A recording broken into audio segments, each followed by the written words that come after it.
اقدم بسم اللہ جل وقد سما احمد حمدا بالدوام موسما اسلم تسلیما کثیرا قیاسما اصلی صلاة تملأ الارض والسما اما بعد فاعوذ باللہ من الشیطان الرجیم بسم اللہ الرحمن الرحیم انا اعطیناک الکوثر فصل لربک وانحر ان شانئک هو الابتر وقال اللہ سبحانہ وتعالی والفجر وليال عشر وعن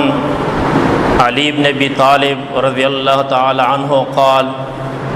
قال رسول اللہ صلی اللہ علیہ وسلم یا ایہا الناس ضحوا واحتسبوا بدمائها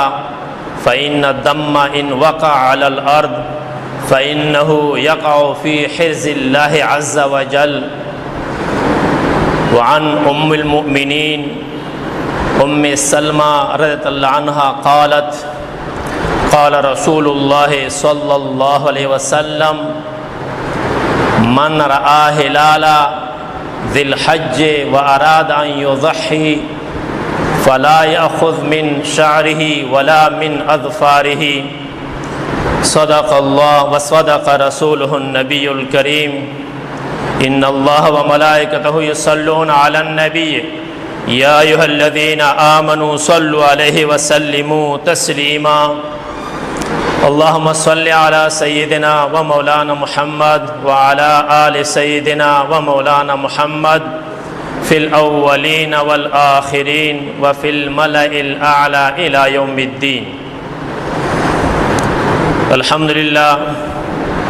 اللہ رب العزت جل جلالہ وعم نوالہ نے ہم پر بہت سارے انعامات احسانات فرمائے ہیں، ایمان، ہدایت اور اسلام کی دولت سے اللہ جل شانہ نے ہمیں نوازا ہے۔ اور سب سے اہم بات یہ ہے کہ ہم حضور پاک صلی اللہ علیہ وسلم کی امتی ہیں، اور حضور پاک صلی اللہ علیہ وسلم کے صدقے اور طفیل اور حضور پاک علیہ السلام کی برکت کی وجہ سے ہمارے مختصر اعمال ہوتے ہیں، لیکن اجر و ثواب اللہ جل شانہ بہت زیادہ عطا فرماتے ہیں۔ ابھی رمضان مبارک کا مہینہ گزر گیا، اس میں ہمارے گناہ اللہ جل شانہ نے معاف کیے، درجات کو بلند کیے۔ حضرت علی رضی اللہ عنہ کا ارشاد ہے، اس کا قول ہے کہ اگر اللہ جل شانہ اس امت کو عذاب دینا مقصود ہوتا تو پھر رمضان مبارک کا مہینہ اور سورۃ اخلاص قل هو اللہ احد سورۃ عطا نہ فرماتے۔ یعنی اللہ جل شانہ نے اس امت کو عذاب دینے کا کوئی ارادہ نہیں ہے۔ ابھی یہ ایام ذو الحج، مناسک حج اور یہ بہترین ایام جو شروع ہے ذی الحجہ کے، اللہ جل شانہ نے یہ جو 10 دن ہے ذی الحجہ کے، اس کی جو عظمت ہے، شرافت ہے، اس پہ اللہ جل شانہ نے قسم کھائی ہے والفجر ولیال عشر۔ تو یہ اتنی ببرکت ایام ہے کہ اللہ جل شانہ ان ایام کی عظمت اور برکت پر اللہ جل شانہ نے قسم کھائی ہے کہ یہ بہت عظیم الشان ایام ہے،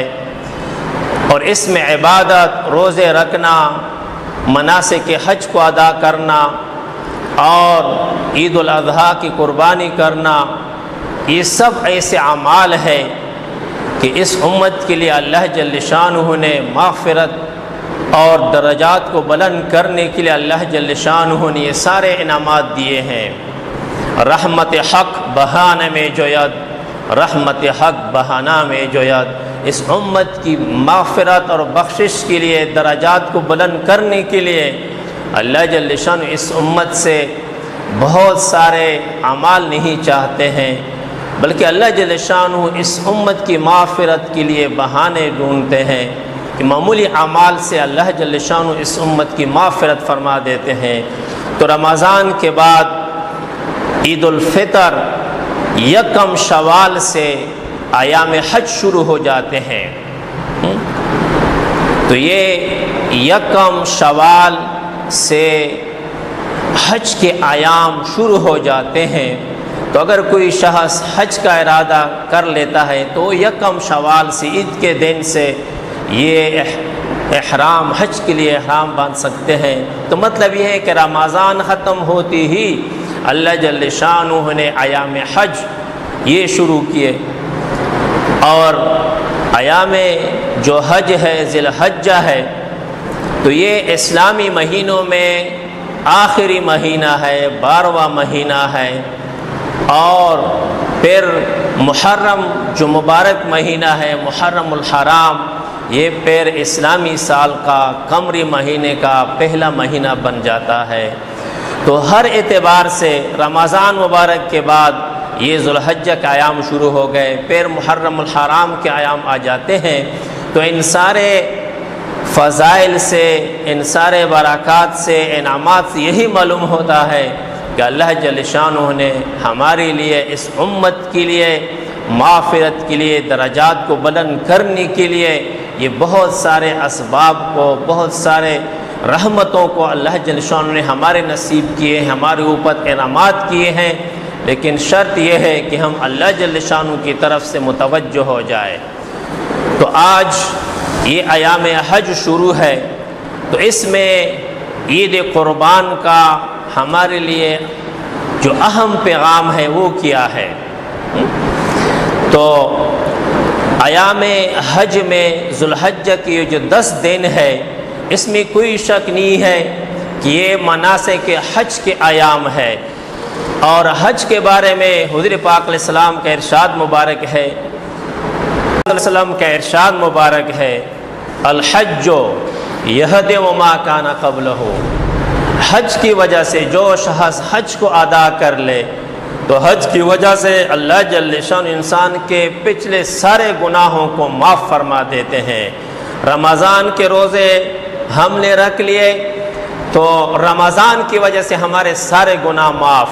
الحج یہدم ما کان قبلہ، حج کی وجہ سے ہمارے سارے گناہ معاف ہو جاتے ہیں۔ تو حضور پاک علیہ السلام کا یہ ارشاد مبارک ہے کہ جس شخص نے حج کیا اور اس میں کوئی فحش اور لیانی بات، گناہ والی کام نہیں کیے، اور خالص اللہ کے لیے حج کیا، تو یہ گناہ سے بالکل پاک، صاف اور شفاف بن جاتا ہے۔ تو اس لیے حضور پاک علیہ السلام نے ارشاد فرمایا،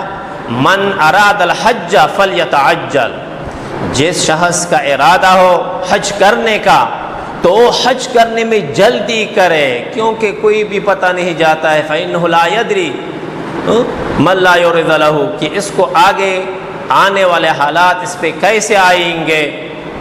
تو جس شخص کے پاس پیسے موجود ہے، صحت موجود ہے، آنے جانے کا خرچہ موجود ہے، کوئی مانع نہیں ہے حج کرنے کے لیے،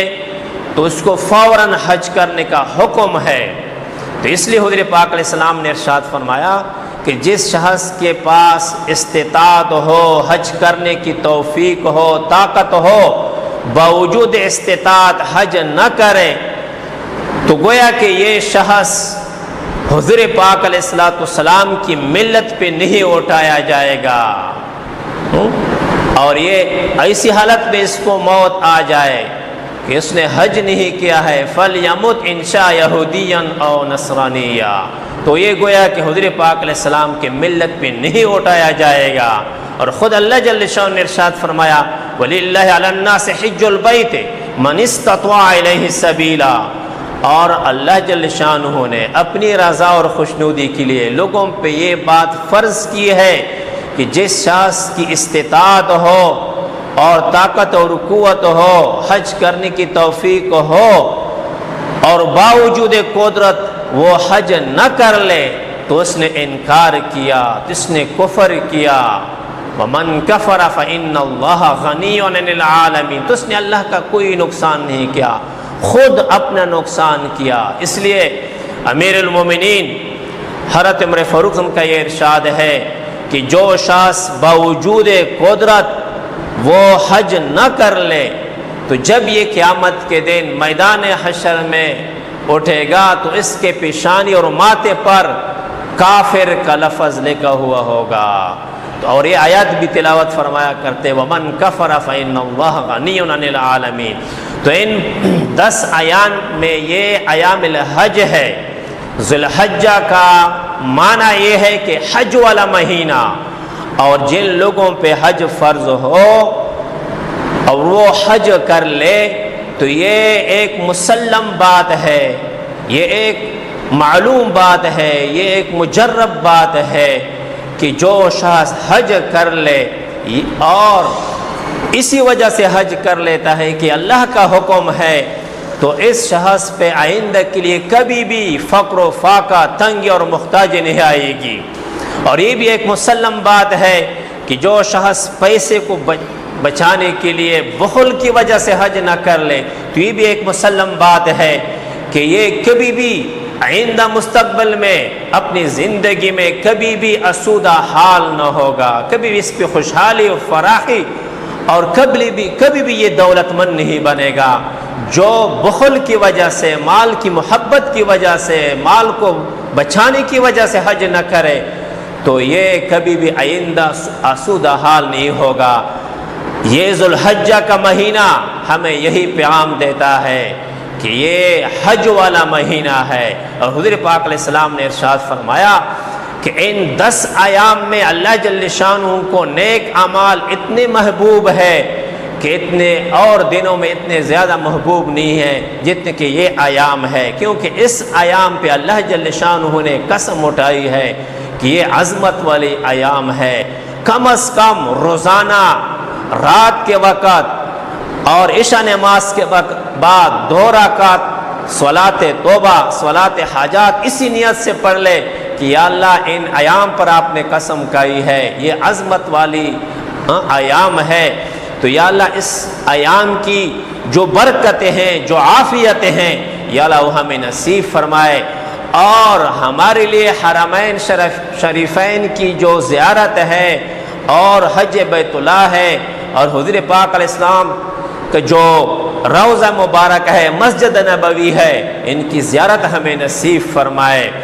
اور یہ اللہ جل شانہ کی طرف سے یہ عام اعلان ہے کہ جس کو میں نے صحت بھی دی ہے، میں نے اس کو اس کی معیشت اور رزق میں، پیسوں میں، دولت میں اس کو وسعت بھی دی ہے، اس نے اگرچہ ایک دفعہ حج کیا ہے، عمرہ بھی کیا ہے، پھر بھی 5 سال اس پہ ایسے گزر جائے کہ باوجود طاقت، باوجود استطاعت، مال و دولت، صحت کے باوجود 5 سال اس پہ ایسے گزر جائے کہ وہ بیت اللہ شریف کو حاضری نہ لگائے اور حج عمرے کے لیے حاضر نہ ہو جائے، تو اللہ جل شانہ کا ارشاد ہے، ارشاد قدسی ہے کہ اس شخص نے میرے ساتھ جفا کی، بے وفائی کی، ایک قسم کا ظلم کیا۔ حضور پاک علیہ السلام کا بھی اسی طرح ارشاد ہے کہ جو حرمین شریفین کو آ جائے، حج کے لیے آ جائے اور پھر میری روضہ پر، میری قبر پہ حاضری نہ دے، میرے سلام کے لیے حاضری نہ دے تو فقد جفانی، تو اس میری امتی نے بھی میرے ساتھ جفا کیا، بے وفائی کی۔ تو یہ ایام الحج ہے، تو اس میں اہم عبادات جو ہے جو اللہ جل شانہ نے اس امت پہ فرض کی ہے وہ مناسک حج ہے، وہ قربانی ہے، وہ ایام تشریق ہے۔ تو وہ خوش قسمت، سعید، نیکبخت لوگ ہیں، قسمت والے لوگ ہیں کہ جو شاہ اللہ جل شانہ اپنے گھر میں بلائے، بیت اللہ شریف، حرمین شریف میں بلائے، تو سب سے زیادہ خوش قسمت انسان ہے۔ لیکن ہمارے آقا، ہمارے پیارے نبی صلی اللہ علیہ وسلم جو اپنی امت پہ انتہائی شفیق اور مہربان ہے، اپنی امت کو پھر بھی ان فضائلوں سے، ان انوارات اور برکات، فیوزات سے اپنی امت کو محروم نہیں فرمایا۔ تو اس لیے حضور پاک علیہ السلام نے ارشاد فرمایا کہ ایک واقعاتاً جو لوگ حرم میں حاضر ہے، اللہ کے حضور میں حاضری دینے والے ہیں، تو ان کے ساتھ مشابہت پیدا کرنے کے لیے کہ وہ جو اعمال مناسک حج ادا کرتے ہیں اور جو لوگ اپنے وطن میں ہیں اور بیت اللہ شریف سے حرمین شریفین سے دور ہیں، وہ بھی حجاج کرام کے ساتھ مناسک حج ادا کرنے والوں کے ساتھ پھر بھی ثواب میں شریک ہوتے ہیں۔ تو وہ ان 10 دنوں میں یہ جو ذی الحجہ کا مہینہ شروع ہو گیا 13 ذی الحجہ تک، یہ ایام حج ہے، مناسک حج ہے، قربانی کے دن ہیں، یہ ایام تشریق ہیں، یہ روزے رکھنے کے ایام ہے، عبادت کے ایام ہے۔ تو ان ایام میں جب ہم ان عبادتوں کو ادھر ہی کر لیتے ہیں تو اللہ جل شانہ ہماری جو مشابہت ہے وہ ان حاجیوں کے ساتھ، ان کے جو اعمال ہیں، دعائیں ہیں، ان پہ جو اللہ جل شانہ کی طرف سے جو نوازشات ہیں اور جو انوارات و برکات ہیں ان پہ برستے ہیں، ان کے ساتھ اللہ جل شانہ ہم بھی ان کے ساتھ شامل کر دیتے ہیں۔ ام المؤمنین حضرت عائشہ صدیقہ بنت صدیق رضی اللہ عنہا فرماتی ہے کہ حضور پاک صلی اللہ علیہ وسلم کے دور میمون میں ایک نوجوان صحابی تھا، وہ عمل میں اگرچہ اتنا زیادہ آگے نہیں تھا، لیکن جب بھی ذی الحجہ کا مہینہ، اس نے جب ذی الحجہ کا چاند دیکھ لیتا، ذی الحجہ کا مہینہ آ جاتا تو فوراً ذی الحجہ کے مہینے میں فوراً روزوں کو شروع کر دیتے تھے اور ذکر و عبادت میں لگ جاتے تھے۔ تو کسی نے حضور پاک صلی اللہ علیہ وسلم کی برگاہ میں، حضور اقدس میں یہ اطلاع دی کہ ایک نوجوان ہے، ذی الحجہ کا مہینہ آتے ہی یہ فوراً روزے رکھنا شروع کر دیتے ہیں، عبادات میں لگ جاتا ہے۔ تو حضور پاک علیہ السلام نے اس سے پوچھا کہ نوجوان، آپ ان ایام میں اتنی عبادت اور روزے کیوں رکھتے ہو؟ تو اس نے عرض کی کہ فدا ہے ابی و امی، کہ میرے آقا، میرے نبی صلی اللہ علیہ وسلم، میرے ماں باپ آپ پہ قربان ہو، یہ مناسک حج ہے۔ حاجی لوگ جو بیت اللہ شریف میں، حرمین شریف میں جو اعمال کرتے ہیں، طواف کرتے ہیں، جو مناسک حج ادا کرتے ہیں، ان پہ اللہ جل شانہ کی طرف سے جو نوازشات ہیں، انعامات ہیں۔ تو میں بھی یہ امید رکھتا ہوں اللہ جل شانہ کی ذات سے کہ اللہ جل شانہ ان کی دعاؤں میں، ان کے اعمال میں میرا بھی حصہ کر دے، میرا بھی حصہ کر ڈالے۔ تو حضور پاک علیہ السلام نے فرمایا کہ بے شک آپ ذی الحجہ کا جو بھی روزہ رکھتے ہیں تو ہر روزے کے بدلے آپ کو اتنا ثواب ملے گا، ہر روزے کے بدلے جتنا کہ آپ نے 100 غلام آزاد کر لیے، 100 غلام آزاد کرنے کا ثواب آپ کے نامہ اعمال میں لکھ جاتا ہے۔ اس زمانے میں ایک غلام آزاد کرنے کا ثواب گویا کہ اپنے آپ کو، اپنے نفس کو جہنم کی آگ سے بچانا ہوتا ہے۔ اور دوسری بات یہ ہے کہ ہر ایک روزے پہ 100 غلام آزاد کرنے کا ثواب ہے، گویا کہ آپ نے 100 اونٹ مینا میں ایام قربانی میں ذبح کر کے صدقہ کر لیے، اور 100 گھوڑے مائے ساز و سامان جہاد کے لیے آپ نے مجاہدین کو دے دیے۔ اتنا اجر و ثواب ہر روزے کے بدلے میں آپ کے نامہ اعمال میں لکھا جاتا ہے۔ جب یوم ترویہ 8 ذی الحجہ کا دن ہوتا ہے اور آپ نے اس دن روزہ رکھ لیا تو گویا کہ آپ کے نامہ اعمال میں 1000 غلام آزاد کرنے کا ثواب ملتا ہے، آپ کے نامہ اعمال میں لکھا جاتا ہے۔ اور گویا کہ آپ نے 1000 اونٹ یہ ذبح کر کے مینا میں قربانی کے ایام میں قربانی دی اور یہ اللہ کے راستے میں صدقہ کر دیا۔ 1000 اونٹ اللہ جل شانہ کے لیے قربانی کر کے صدقہ کر دیے، اور اسی طرح 1000 گھوڑے معائے ساز و سامان کے اللہ پاک کے راستے پر آپ نے صدقہ کر دیے۔ تو یہ بہت اہم بات ہے۔ تو پھر حضور پاک علیہ السلام نے ارشاد فرمایا کہ جو شخص یوم عرفہ 9 ذی الحجہ کا روزہ رکھ لے تو گویا کہ آپ نے 2000 غلاموں کو آزاد کیا، 2000 اونٹوں کو قربان کر کے صدقہ کر دیا، اور 2000 گھوڑے معائے ساز و سامان اللہ کے راستے میں قربان کر دیے، اللہ کے راستے میں وقف کر دیے۔ تو یہ وہی بات ہے، رحمت حق بہانے میں جوید، رحمت حق بہانا میں جوید، کہ اللہ جل شانہ کی رحمت، بخشش، مغفرت ہمارے درجات کو بلند کرنے کے لیے، ہماری مغفرت کرنے کے لیے ہم سے بہت سارے اعمالوں کو نہیں چاہتے ہیں، بلکہ اللہ جل شانہ ہماری مغفرت کے لیے بہانے ڈھونڈتے ہیں۔ اس لیے ابو قتادہ سے روایت ہے کہ حضور پاک علیہ السلام نے ارشاد سے صحابہ کرام نے پوچھا کہ یوم عرفہ 9 ذی الحجہ کے دن جو ہم روزہ رکھ لیتے ہیں اس پہ کتنا اجر و ثواب ہے؟ تو حضور پاک علیہ السلام نے فرمایا یکفر السیئہ السنۃ الماضیہ والباقیہ، کہ ایک سال گزشتہ اور ایک سال آئندہ کے گناہ معاف ہو جاتے ہیں۔ اسی طرح سہل بن سعد رحمہ فرماتے ہیں کہ حضور پاک علیہ السلام نے ارشاد فرمایا من صلی یوم عرفہ غفر لہ ذنب سنتین متتابعتین، کہ جس شخص نے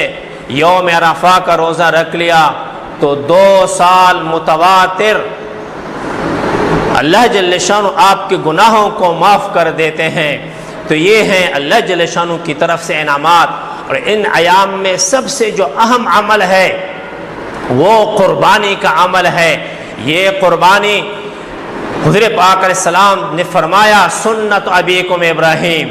کہ یہ تمہارے باپ جد امجد سیدنا ابراہیم علی نبینا علیہ السلام کی ایک عظیم سنت ہے، یہ طریقہ ہے۔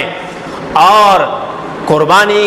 جو ہم ذبح کرتے ہیں تو اس کے ہر ایک بال پہ بکل شارت حسنہ و بکل صفوف من الشعر حسنہ، ہر ایک بال پر، ہر ایک اون پر اللہ جل شانہ کی طرف سے نیکیاں ہیں۔ اور حضور پاک علیہ السلام کا ارشاد مبارک ہے، سیدنا حضرت علی کرم اللہ وجہ سے ارشاد ہے کہ حضور پاک علیہ السلام نے عام اعلان فرمایا یا ایھا الناس ضحوا واحتسبوا بدمائها فإن الدم إن وقع على الأرض فإنه يقع في حرز اللہ عز وجل، اے لوگو قربانی کرو، ذبح کرو، یہ ایک عظیم عمل ہے، لیکن اللہ کی رضا کے لیے، نام و نمود کے لیے نہیں، نام بنانے کے لیے نہیں، لوگوں کو دکھلانے کے لیے نہیں، بلکہ وَاحْتَسِبُوا بِدِمَائِهَا، یہ جو خون آپ بہاتے ہیں، قربانی کرتے ہیں ثواب کی نیت سے، وَإِنَّ الدَّمَّ إِنْ وَقَعَ عَلَى الْأَرْضِ فَإِنَّهُ يَقَعُ فِي حِرْزِ اللَّهِ عَزَّ وَجَلَّ۔ اصل میں جو ہم قربانی کرتے ہیں یہ گوشت، یہ خون اللہ جل شانہ کے لیے کوئی ضرورت نہیں ہے، لَن يَنَالَ اللَّهُ لُحُومُهَا وَلَا دِمَاؤُهَا وَلَكِن يَنَالُهُ التَّقْوَى مِنكُمْ۔ اصل میں ہماری جو نیت ہے، تقوی ہے، اللہ کے ساتھ جو قربانی عید کا پیغام ہے اللہ جل شانہ کی طرف سے، پیارے نبی صلی اللہ علیہ وسلم کی طرف سے، اصل میں وہی مقصود و مطلوب ہے، وَاحْتَسِبُوا بِدِمَائِهَا، ثواب کی نیت سے قربانی کرو۔ اس لیے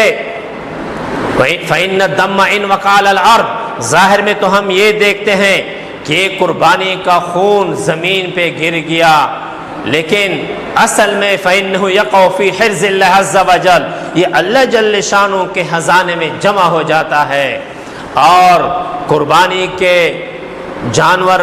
پہ جتنے بال ہیں ہر بال پہ نیکی ہی نیکیاں ہیں، اور ہر نیکی کے بدلے 10 نیکیاں ہیں۔ من عمل صالحا من ذکر او انثى وهو مؤمن من جاء بالحسنہ فلہ عشر امثالها، ہر ایک نیکی کے بدلے 10 نیکیاں ہیں۔ پھر ان ایام میں اور بھی فضیلت ہے، تو یہ اللہ جل شانہ کے خزانے میں ہمارے لیے یہ قربانی کے جو اجر و ثواب ہیں یہ ہمارے لیے محفوظ ہو جاتے ہیں۔ فإنه يقع في حرز اللہ عز وجل، حرز عربی میں صندوق کو کہتے ہیں، جس میں ہم اپنے سامان کو رکھتے ہیں، محفوظ کرتے ہیں، تو اس میں ہمارے اعمال، ہمارے لیے یہ جو قربانی کے جو ثواب ہیں یہ ہمارے لیے محفوظ اور ریکارڈ ہو جاتے ہیں۔ تو اس لیے حضور پاک علیہ السلام نے اس کے بہت سارے برکات اور انتہائی فضیلت بیان کی ہے۔ تو سب سے اہم بات یہ ہے کہ اس میں جو ہم اللہ کے نام پہ قربان کرتے ہیں تو یہ اللہ جل شانہ کے خزانے میں ہمارے لیے جمع ہو جاتے ہیں۔ اللہ جل شانہ نے ارشاد فرمایا یا عبدی اودع من کنزک وعندی لا غرک ولا حرک ولا سرک، اے میرے بندے جو میں نے آپ کو دیے ہیں، جو میں نے آپ کو مال دیا ہے، صحت دی ہے، جو انعامات کی آپ پر،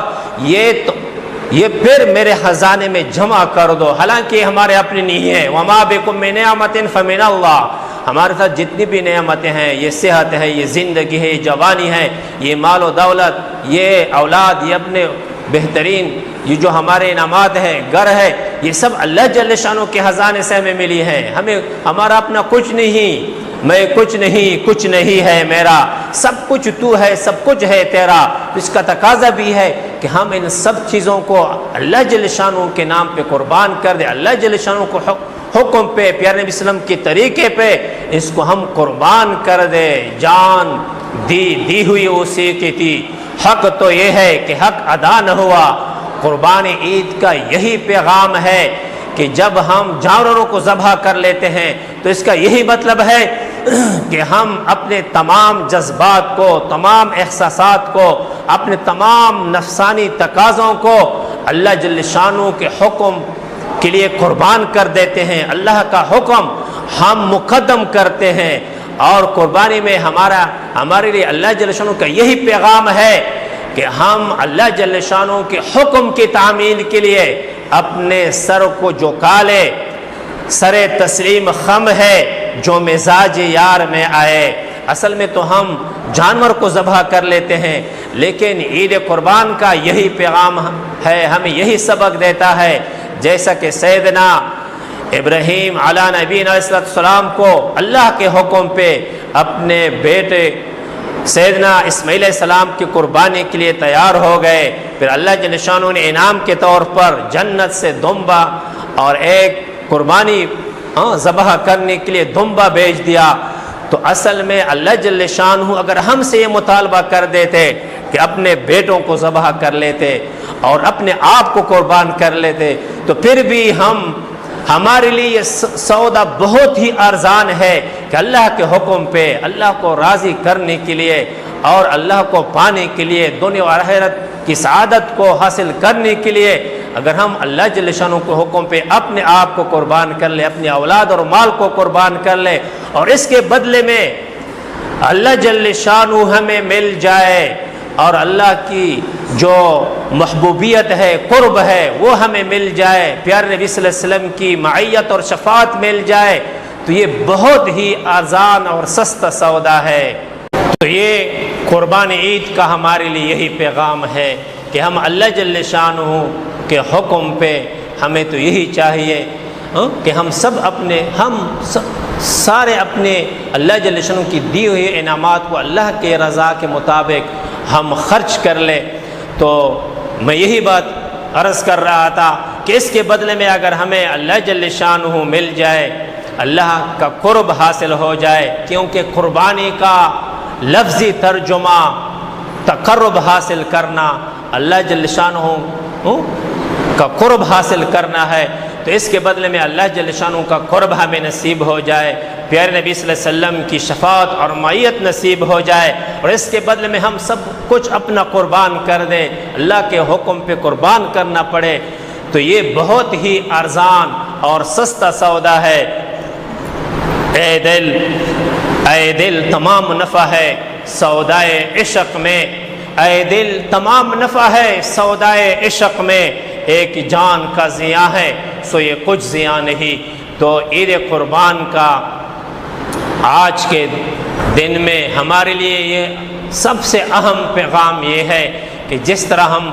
جانور کو ذبح کرتے ہیں تو اس میں ہماری یہی نیت ہو کہ یا اللہ ہم آپ کے حکم کی تعمیل کے لیے ہم نے اپنے سروں کو جھکا لیے، ہم آپ کے حکم کی تعمیل کے لیے ہم اپنی عقل کو نہیں دیکھتے ہیں،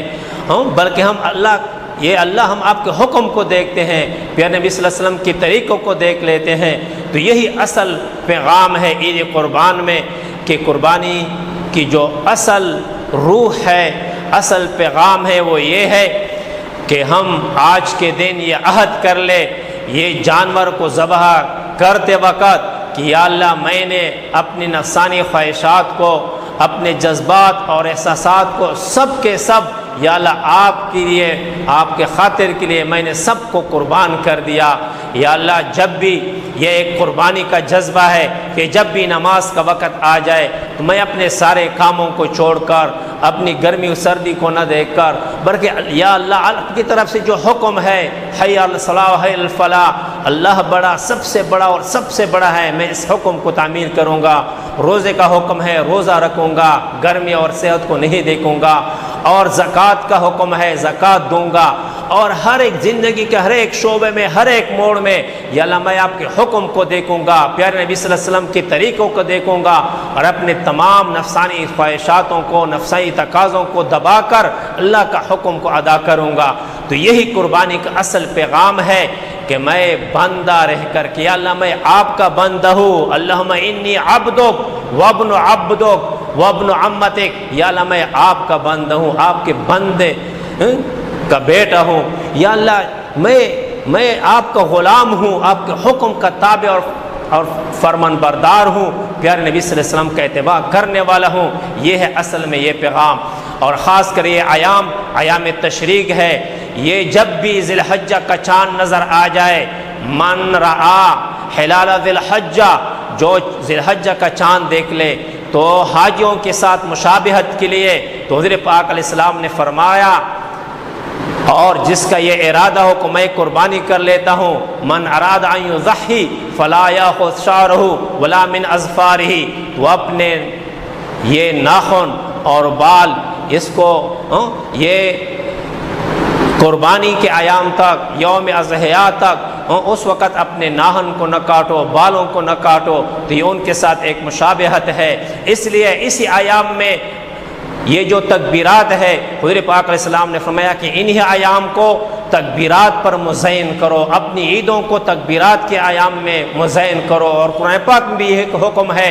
کہ وَلِتُكَبِّرُوا اللَّهَ عَلَىٰ مَا هَدَاكُمْ، کہ اللہ جل شانہ نے ہم پہ جو انعامات کیے ہیں، یہ جو بڑے بڑے انعامات ہیں، اس پہ اللہ جل شانہ کا ہم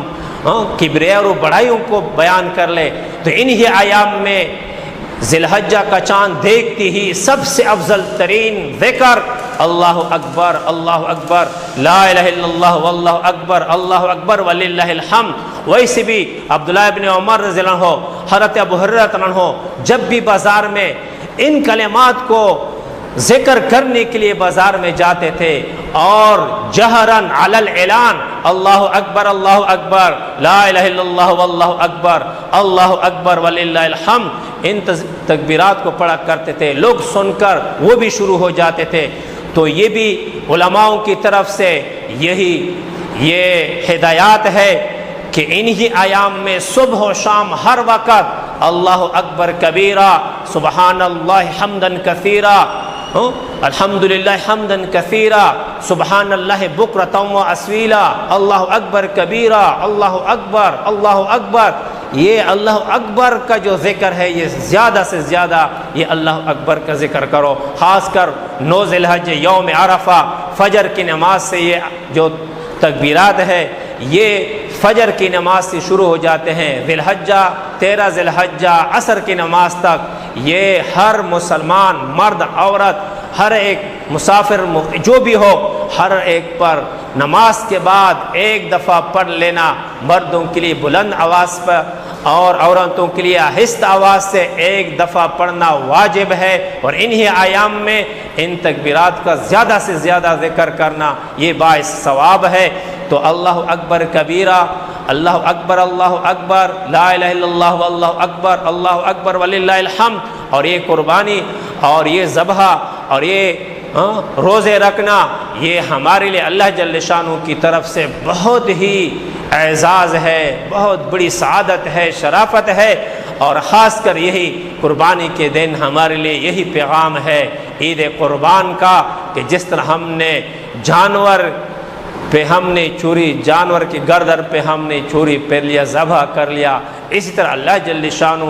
جن کاموں سے اللہ پاک نے پیارے آقا نبی صلی اللہ علیہ وسلم نے ہمیں منع کیا ہے ان ساری چیزوں کو ہم ختم کر دیں گے، منع کر دیں گے، اللہ کے حکم کے مطابق پیارے نبی صلی اللہ علیہ وسلم کے طریقوں کے مطابق اپنی ساری زندگی گزاریں گے۔ تو اللہ جل شانہ ہم سب کو ان پر عمل کرنے کی توفیق عطا فرمائے۔ آج سے روزے شروع کر لو، اور 8 ذی الحجہ 9 ذی الحجہ بالخصوص روزے رکھ لو۔ جن لوگوں کا ارادہ ہو قربانی کرنے کا وہ آج یہ جو ذی الحجہ کے ایام شروع ہو گئے وہ آج سے اپنے بال اور ناخن کو مت کاٹیے گا۔ اور اسی طرح جن لوگوں کو اللہ پاک نے استطاعت دی ہے باوجود استطاعت وہ قربانی نہ کر لے تو اس کو حضور پاک علیہ السلام نے منع کیا ہے، من وجد ساعة ان یضحی فلن یضحى فلا یحضرن مصلانا، تو پھر وہ ہماری عیدگاہ میں نہ آیا کرے۔ حضور پاک علیہ السلام نے ان کو خارج کیا ہے کہ جن لوگوں پہ قربانی فرض ہے واجب ہے باوجود استطاعت قدرت کے قربانی نہ کر لے تو وہ مسلمانوں کی عیدگاہ میں نہ آئے، وہ اپنے آپ کو مسلمانوں میں سے شمار نہ کر لے۔ جن پہ حج فرض ہے حج نہ کرے تو حضور پاک علیہ السلام نے اس کو مسلمانوں سے خارج کیا ہے۔ تو ہم حج کی کوشش کر لیں گے، جن لوگوں کو اللہ پاک نے توفیق دی ہے وہ حج کر لے، جو صاحب استطاعت نہیں وہ حج کے لیے اللہ جل شانہ سے مانگا کرے اور